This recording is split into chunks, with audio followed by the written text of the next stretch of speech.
Day 3 of building A chocolate brand. അപ്പോൾ നമ്മൾ കഴിഞ്ഞ വീഡിയോയിൽ നമ്മൾ ബ്രാൻഡ് നെയിമായിട്ടുള്ള ബ്രൂവിൻ്റെ ഡൊമെയിൻ കാര്യങ്ങളൊക്കെ പർച്ചേസ് ചെയ്തിട്ടുണ്ടായിരുന്നു. അപ്പോൾ ഈ ഒരു വീഡിയോയിൽ നമ്മൾ എന്താ ചെയ്യാൻ പോകണമെന്ന് വെച്ചാൽ നമുക്ക് വർക്കിങ്ങിനായിട്ടുള്ള മിഷനറീസിൻ്റെ കൊട്ടേഷൻ കാര്യങ്ങളൊക്കെ നമ്മൾ എടുക്കാനായിട്ട് പോകണേന്. അപ്പോൾ അതിനായിട്ട് ഞാനിവിടെ ഉപയോഗിക്കുന്നത് ഇന്ത്യ മാർട്ടാണ്. അപ്പോൾ ഇന്ത്യ മാർട്ടിൽ നമുക്ക് അത്യാവശ്യം ട്രസ്റ്റബിൾ ആയിട്ടുള്ള സപ്ലൈസിന് കാര്യങ്ങളൊക്കെ കിട്ടും.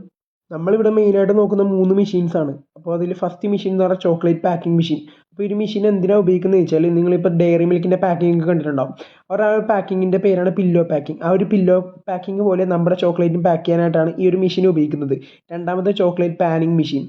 അതെന്ന് വെച്ചാൽ നമുക്ക് ചോക്ലേറ്റ് ഡബിൾ കോട്ട്, അതായത് ചോക്ലേറ്റിൻ്റെ ലെയർ നമുക്ക് കോട്ട് ചെയ്ത് വരാൻ പറ്റുന്ന ഒരു മെഷീനാണ് ചോക്ലേറ്റ് പാനിങ് മെഷീൻ. പിന്നെ മൂന്നാമത്തെ മെഷീൻ എന്ന് പറഞ്ഞാൽ chocolate moulding plus tampering machine. ഈ ഒരു 3 മെഷീൻസാണ് നമ്മൾ മെയിനായിട്ട് നോക്കിയത്. പിന്നെ നമ്മൾ ഡയറക്റ്റ് പോയി അവരുടെ നമ്പറിലൊക്കെ കോൺടാക്ട് ചെയ്ത് അവരോട് കൊട്ടേഷൻ കാര്യങ്ങളൊക്കെ ചോദിച്ചിട്ടുണ്ടായിരുന്നു.